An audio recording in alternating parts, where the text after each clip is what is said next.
अस्सलाम वालेकुम। मोहम्मद अज़हर सिद्दीक अपने प्रोग्राम पॉलिटिकल डायरीज़ के साथ हाजिर खिदमत है। कल लीड्स में बहुत ज़बरदस्त प्रोटेस्ट रहा। सिविल सोसाइटी के काफ़ी लोग आए और शयान छोटे बच्चों की तरह है, बिल्कुल मौजूद रहा। अच्छी गैदरिंग थी और मकसद देखिए कोई ये नहीं है कि किसी का कोई दिल आज़ारी करना है, इकट्ठे कोई इदारों के बारे में कोई बात नहीं, लेकिन जो हक़ है, जो आज़ादी लेने की बातें हैं, वो सारी गुफ्तगू होती रही। ज़्यादा लंबी बात नहीं मैं करना चाहता। मकसद सिर्फ यही है, इमरान खान के ख़िलाफ़ जो गैर कानूनी और गैर आइनी इक़दाम हो रहे हैं उसे रोकने के हवाले से था, कौम को जगाने के हवाले से था। और वो जो छोटी मोटी तस्वीरें जो है ना उस प्रोटेस्ट की बैकग्राउंड पे वो चल रही हैं। बिलअमूम ये कामयाब प्रोटेस्ट था और किसी को परेशान नहीं होना चाहिए। कोई अपने तक हर कोई मेहनत कर रहा है, कोशिश कर रहा है, तो उसको रोका नहीं जा सकता उस कोशिश से और मेहनत से। और हमारे पीछे के बहुत से दोस्त अब वहाँ पर मौजूद थे। In any case overseas Imran के लिए जाग रहे हैं। दो बातें और बड़ी ज़बरदस्त करनी है। एक तो चीनी की कीमतों के बारे में अदलिया को बदनाम करने की कोशिश है, उसमें थोड़ी सी गुफ्तगू करूँगा मैं लाजमी। और फिर जो हाई कोर्ट के जजेस के बारे में मैंने आपको पता ट्वीट उसमें कर दिया था और मैंने कहा था ये कोई अनोखी बात नहीं है। और कुछ जो सबसे अहम बात है वो मुल्की हालात जो इस वक्त चल रहे हैं नेशनल, उस पर मैं गुफ्तगू करना चाहूँगा आप लोगों के साथ। पहले इस पर बात करते हैं, फिर हम आगे चलते हैं। आपको पता है पीपल्स पार्टी की जो शरीक चेयरमैन है आसिफ अली जरदारी साहब, उन्होंने कहा कि मुल्क बहरान का शिकार है, सियासत की बजाय मुआशरत की फ़िक्र, सब खामोश बैठे रहे। आज वो कहती हैं और इलेक्शन कमीशन आइन के मुताबिक इंतखाबात का इनेकाद करे। मरदमशुमारी के बाद इलेक्शन कमीशन नई हल्का बंदियाँ करवाने का पाबंद है। चीफ मेंबर पर हमारा पूरा इत्मीनान है। निगरान हुकूमत ISC अपना SIF अपना FC के मनसूबों को जल्द मुकम्मल करके तरक्की की राह पर उन्होंने कहा है। और लेकिन कमाल की बात है आसिफ जो है ना बिलावल भुट्टो वो कहते हैं, बिलावल भुट्टो ज़रदारी का कहना है, पूछा जाए कि उनके बयान का क्या मतलब है। पीपल्स पार्टी की सेंट्रल एग्जीक्यूटिव कमेटी के इजलास में तमाम कानूनी माहिरों ने बताया कि आइन के मुताबिक इलेक्शन 90 रोज़ में, ये बात हो रही है 90 रोज़ के कॉन्टेक्स्ट में। और यहाँ बिलावल भुट्टो खुल के, और मैंने आपको फिर लफ्ज़ याद रखिएगा, मैं 6 जून से कह रहा हूँ मिसाक़ पाकिस्तान की ज़रूरत है, तमाम सियासी जमातें पीछे भागेंगी। लेकिन उन्होंने कहा कि घर के मामलों में आसिफ जरदारी की बात मानने का पाबंद हूँ। जहाँ तक सियासत, आइन और पार्टी पॉलिसी की बात है, वहाँ मैं अपने कारकुनों और पार्टी की सेंट्रल एग्जीक्यूटिव कमेटी का फासलों का पाबंद हूँ।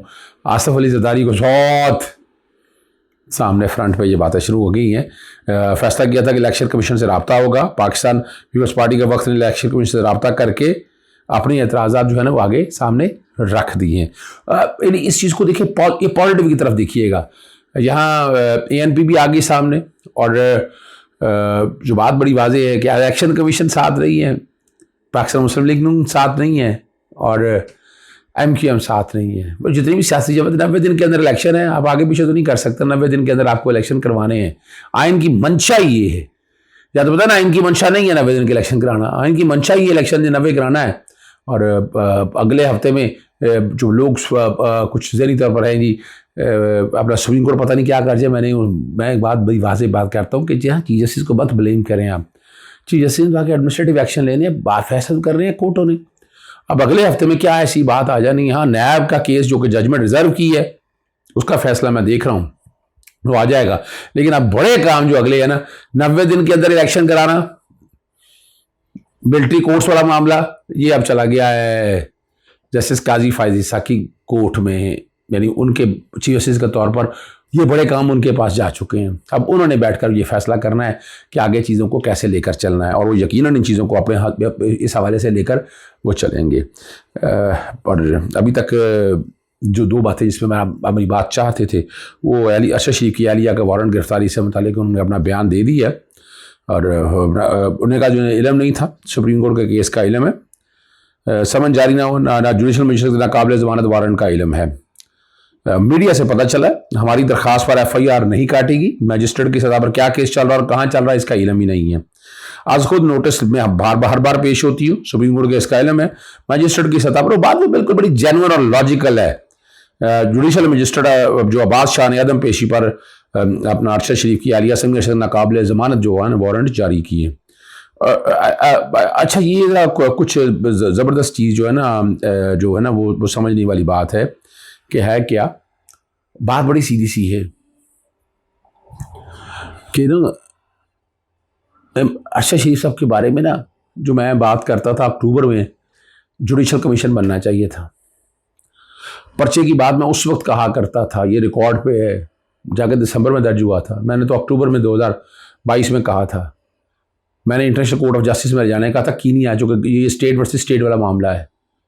फोरेंसिक का मैंने कहा था, मैंने सहाफ़ियों की तरफ से कहा था खुल के सामने आए, जो कोई भी है, जो जिस किसी ने भी किया वो सामने आ जाए ना, इसमें किसी तरह से भी इंक्वायरी की कोई ना कोई शक्ल बन के वो चीज़ें सामने आना बड़ा ज़रूरी है। अगर नहीं आएंगी तो हासिल ही कुछ नहीं हो सकेगा ना। हाँ, एक सवाल आपका, और वो बड़ी ज़बरदस्त बात है, बिलाखिर उस्मान डार भी जो हैं वो आगे, यानी इसका मतलब है कुछ लोग काम कर रहे हैं ना। और उस्मान डार को जो है ना कराची के इलाके मलीर से हिरासत में लिया गया, सादा लिबास अफराद ने हिरासत में लिया, नामालूम मुकाम पर मुंतकिल कर दिया। और एसपी मलीर ने गिरफ्तारी से लालमी का इजहार किया है, और पुलिस यही कह रही है कि अभी तक गिरफ्तारी है, लेकिन पीटीआई की तरफ से आज आ चुका है कि हिरासत लेकर नामालूम मुकाम तक जो है ना मुंतकिल कर दिया। इससे कबल उस्मान डार का घर, फैक्ट्री, कारोबार सील कर दिया गया था, और उन्हें ट्विटर पे बड़ा एक्टिव थे और उनसे रब्ता भी रहता था, और जायदाद को सील करके और बहुत से लोगों के लिए तकलीफ़ों का बाहिस बने। ये भी हिम्मत है उनकी कि वो इन सारे मामलात में कहाँ तक लेकर चलते हैं, और फ़ैसला जो है वो कौम ने आगे करना है। चौधरी परवेज़ लाई का ना जो तकलीफ़ और दिक्कत मैं इस हफ्ते में देख रहा था, और ज़मानत भी बनती है उनकी, कोई इतना बड़ा केस नहीं है। अगर देखा जाए क्या केस है उनका, वो कि जनाब मुआवनत की है तोड़ फोड़ में या दहशत गर्दी में, 2 दिन का रिमांड भी दिया, ज़मानत की दरख्वास्त भी दायर है, और जज साहब 11 तारीख के लिए रखी थी। उन्होंने कहा था कि मैं हफ्ते को नहीं आ सकूँगा, और साइफर के केस की इमरान खान साहब की समाअत नहीं की थी। यहाँ यही एक लाइन ड्रॉ करने की बात है कि जो बुनियादी हक़ आइन ने दी हैं उस पर तहफ़्फ़ुज़ कैसे हो। और उसमें मैं डिटेंशन ऑर्डर जब वाले मामले चैलेंज हो रहा था, मैंने जब कानून चैलेंज किया था तो उसी वक्त मैंने कहा था इसमें आपको फ्रंट पे आना है। जिन लोगों के घर तोड़ फोड़ के किसी ने आकर इस्तगासा दायर नहीं किया, किसी ने कंपनसेशन क्लेम नहीं की है, किसी ने अपनी जो गिरफ्तारी गैर कानूनी के हवाले से पैसों के लिए आगे आया है, यहाँ वो लोगों को बाहर आना चाहिए ना। गुलाब जो उठ के बाहर आएंगे, बात करेंगे, तो फिर पॉसिबिलिटी है कि चीज़ें वो बेहतरी की तरफ आ जाएं। और अगर वो नहीं करेंगे आप, तो फिर तो यही हालात होंगे, फिर यही मसाइल चलेंगे। और जो शेख 77 साल के हैं, 77 ईयर्स के हैं वो, सुप्रीम कोर्ट से वो उनकी गिरफ्तारी करने से रोकने के लिए रब्ता कर लिया जी। बार बार मुकदमा में जो गिरफ्तारी से रोका जाए। उनकी जो बीवी हैं कैसरा अलाई, उन्होंने की है 6 सितंबर के लाहौर हाई कोर्ट के जाकर मुझे फैसले को कलअदम करने की इस्तदा की है। और जो कोई नामालूम इंक्वायरी है, पता ही कोई नहीं है किस तरह क्या होता है। पूरी ज़िंदगी मुल्क के लिए वो कह रही हैं, बहुत काम की, एंटी करप्शन के जो केसेस आए सारे झूठ और फ्रॉड और फेक पर मबनी हैं, और तकरीबन तमाम केसेस को लड़के निकले हैं। डिटेंशन ऑर्डर भी आ गए, पर डिटेंशन ऑर्डर जिस तरह के आए हैं, यानी इस्लामाबाद का ताल्लुक ही कोई नहीं था। इस्लामाबाद का डिटेंशन ऑर्डर लाहौर से उठा कर ले जाएँ, फिर वो ट्रांजिटरी रिमांड अगर लेना था, सफरी रिमांड लेना था, तो वो ले आई नहीं। यानी ये चीज़ें तो बड़ी आम है ना, जिस पर गुफ्तगू होना बहुत ज़रूरी है। चलें, अब आपको आखिरी 2 बातें जिसके लिए मैंने ये प्रोग्राम सारा आपके सामने रखा है, 2 बातें बड़ी आ रही हैं जी।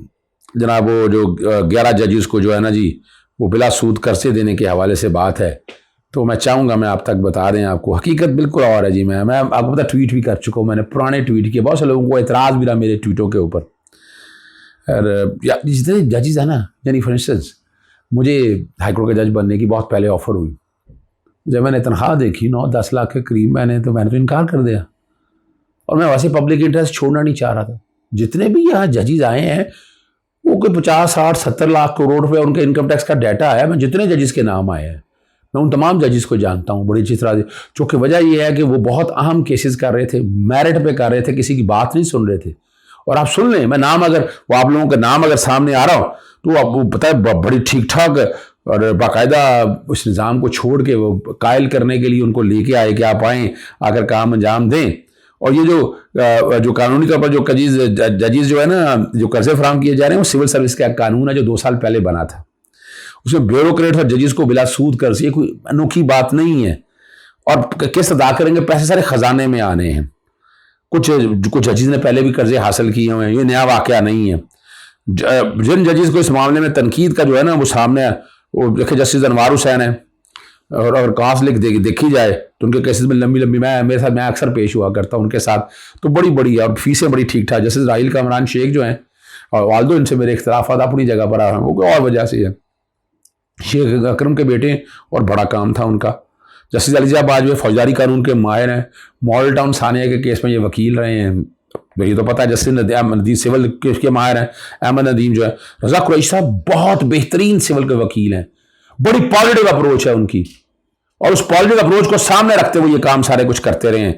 और जस्टिस अमजद रफ़ीक का फौजदारी में कमाल है, मॉडल टाउन सानिया के हवाले से उनकी रिसर्च मैं दाद देता था उनको, और आज भी। और ये वही हैं डिटेंशन ऑर्डर वाले केस, जो बहुत से केसेस इनके पास लगे हैं, और ईमान जब परवेज़ लाई के केस में जो ये काम करते रहे हैं आपके सामने। जैसे तारिक नदीम भी फौजदारी का माहिर हैं, जैसे शकील अहमद और साथ सिविल के माहिर हैं।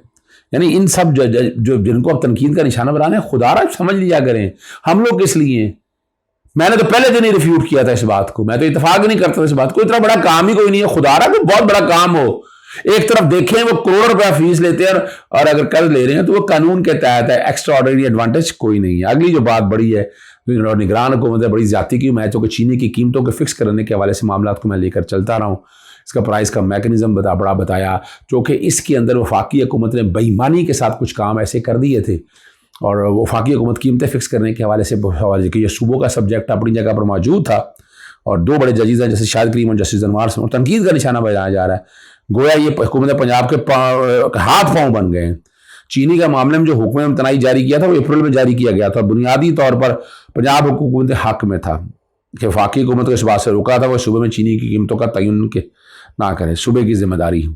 और पंजाब हुकूमत को चाहिए तो उस पर एक दरखास्त दायर करती, और जो भी कहती वो करा हो सकता था, लेकिन 3 माह तक उन्होंने अपनी आंखें चुराई रखी हैं इस हवाले से, और इस तरह इसके पीछे छुप कर बैठी है। लेकिन जैसे शाहिद करीम साहब और मेरे आइडियल में से भी हैं, मैं पब्लिक इंटरेस्ट में उन्होंने बड़ा काम किया है, इतना काम किया है।